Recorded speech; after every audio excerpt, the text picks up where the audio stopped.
I have a vested interest in protecting our water and our land because that's what I use to make my living. That is the medium that I use to grow my crops and water my crops. And if I want my kids to have a chance at this like I did, then I have to do the best job I can. I don't have a choice. It's not an either or thing for me. You know, the future of our farm is in my children, and should they have a chance, then I have to do the very best I can to leave it better than it was when I started. The current Waters rules do an adequate job of protecting our navigable waters. They ensure that jurisdiction is where it needs to be and that they're not over-regulating just seasonally wet or only wet when it rains areas of the farm and the landscape.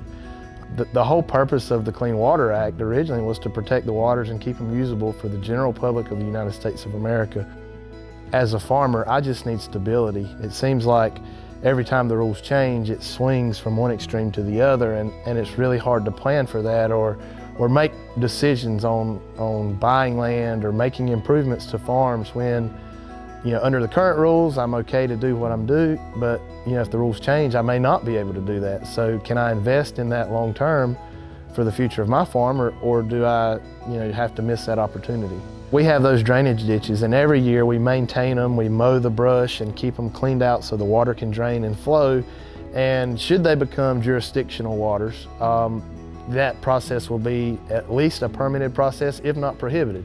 So now, instead of just being able to clean out the ditches and maintain the drainage, I'll either have to, you know, have a lawyer to help me file for a permit and get bogged down in that bureaucratic process. We do what is right because we have to for our own operations, but also because it's the right thing to do. We just need stability, and the stability is the part that's missing right now. I'm Eric Kelsey, farmer here in Putnam County. Purchased some property back in 2016 and was looking to expand and put a pond on this property. I first reached out with the NRCS back in 2018. At that point, we explored getting the pond idea with an engineering company and some plans laid out from a local engineering company down in Peoria. That was in about 2019. I finally got a contact from the Corps of Engineers, and that process was fairly intimidating. At the end of the day, because a stream bed was potentially going to be impacted, we rescoped the project so that the stream bed of concern was not going to be impacted at all. So that left an area of low elevation to be evaluated. So based on my experience with this project, I feel like the path that we're going down is going to be proving to be more difficult for folks like myself and other farmers, and I get really concerned, you know, on what the next generation of farmers and ranchers and private landowners are going to be experiencing. Our farmers and ranchers, they care about the resources that they're entrusted with.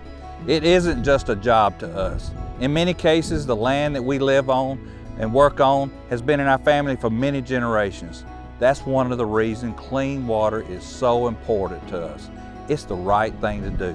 And we shouldn't need a whole bank of lawyers and consultants to help tell us how we can farm our land. This new rule will threaten to take us back to vague and complicated regulation.